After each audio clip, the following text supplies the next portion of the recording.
Lord Jesus Christ, and welcome to St. Cyril and Methodius Orthodox Church in Madison, Wisconsin. I'm Father Gregory, the pastor, and welcome back. It's been quite a while since I've recorded a morning video, and I thought I would do that today. The reason I'm able to do that is because earlier this year, we were assigned a second priest, Father Christopher Watley, and it's a joy to have him here, and hopefully he'll be able to get online sometime in the not too distant future as well. But at the moment, he's getting ready for liturgy, and so I have some time this morning to speak with you. I read earlier today a brief theological reflection on the invasion of Ukraine by Russia. And the author, a monk of Mount Athos, pointed out that this is not primarily a war between two countries, but between an expansionist ideology on the one hand and the gospel on the other. Now, he's not suggesting that Russians are all evil or Ukrainians are all virtuous, quite the contrary.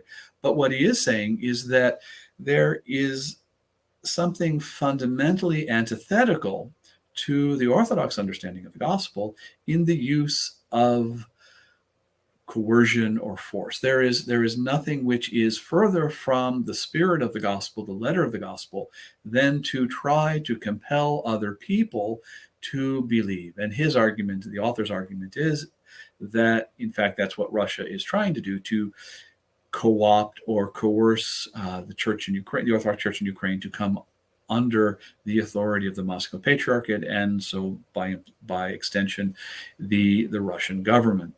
So I don't really want to spend a lot of time on that. I want to, though, talk about this idea that coercion is contrary to the gospel, that to the degree that we are able, we should always try to respect the freedom of the person with whom we are speaking and to try to avoid anything that suggests that we are trying to compelled by force, whether physical force, certainly, but also emotional or social force.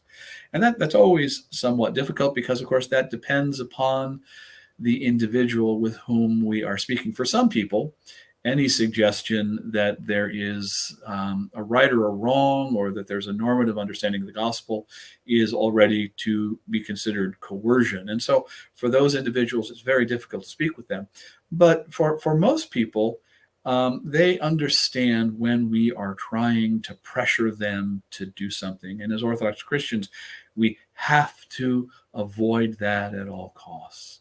Like I suggested earlier, there are times, certainly, especially in the political realm, in the public sphere, where coercion is something that we can't avoid. And that's in those moments when we need to step forward to protect innocent parties or the rights of other individuals. But as a rule, for Orthodox Christians, the idea is that we avoid coercion, we avoid force, even if that means that we need to suffer a particular kind of injustice. This is, excuse me, a very difficult standard, and one that it takes a great deal of maturity and time to be able to put into practice with any sort of consistency. And yet later this week, on September 14th, we're going to celebrate the exaltation of the Holy Cross, which is for us the sign that, in fact, this willingness to not impose on others is not something which is simply pragmatic or morally good, but in fact godly. It is what God has done for us. He does not impose salvation upon us, even if his willingness to leave us free results in his suffering and death. The demand as Orthodox Christians that we not engage in coercion, that we respect the freedom of other human beings, is in fact a godly standard. It is an imitation of Christ himself. It is an imitation of God.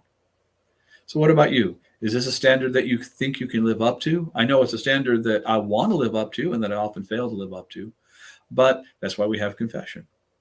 Well, it is coming now to just after 8:30, and we're going to have liturgy starting in about an hour here at St. Cyril and Methodius. We're located at 1020 Regent Street, the lower level. So if you have if you're not having anywhere to go to church this morning and you're in the Madison area, please come and join us.